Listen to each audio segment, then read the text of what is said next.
በዛሬው ውይይት የእፎይ ጥያቄ አላህ ጣት አለው የለውም? ስንት ናቸው? የተቆራረጡ ወይስ የተገጣጠሙ? ለየብቻ ናቸው? ሆድ አለው የለውም? አላህ ጭንቅላት አለው የለውም? አላህ ይስቃል አይስቅም? ለምንድን ነው የሚስቀው? መቼ ነው የሚስቀው? እንዴት ነው የሚስቀው?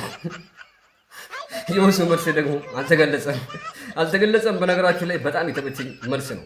ስንት የሚጠየቅ እያለ ይሄን ሲጠይቅ እኛ እኮ ትልልቅ ሰዎች ነን፣ ሙድ ትይዛለህ እንዴ? እኛ ይህን ለመስማት እኮ አይደለም ቁጭ ያለ ስንት ስራ ትተን። የውሱ ጥያቄ ኤፌሶን ላይ የኢየሱስ አምላክና አባት ይባረክ ብሏል። የኢየሱስ አምላክ ማን ነው? እፎይ ኧረ እባክህ እንዴ! አላህ እኮ አባት እኮ አይደለም። ልጅ ሊኖረው እኮ ልጅ አባት አይደለሁም ብሏል ምናምን። ምን አገናኝ? የውሱ ጥያቄ ኢየሱስ ከሞት ሲነሳ ያየው ሐዋርያ ጥራ። ኧረ እባክህ ኢሳ እኮ ወደ ሰማይ ሲያርግ ያየው የለም። ያየው ቢኖር ባይኖር ምን አገባህ? ምን ይመለከታል? ጉድ እኮ ነው።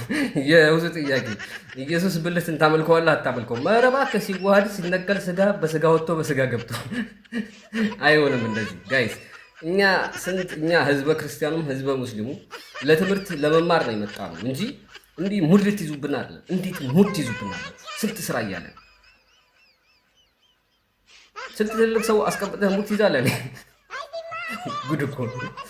አለ ጉልያ አልተገለጸምና ይስቃል አይስቅም? ለምን የሚስቀው? መቼ ነው የሚስቀው? እንዴት ነው የሚስቀው? ፒስ ለማንኛውም ወይ ልጸጸር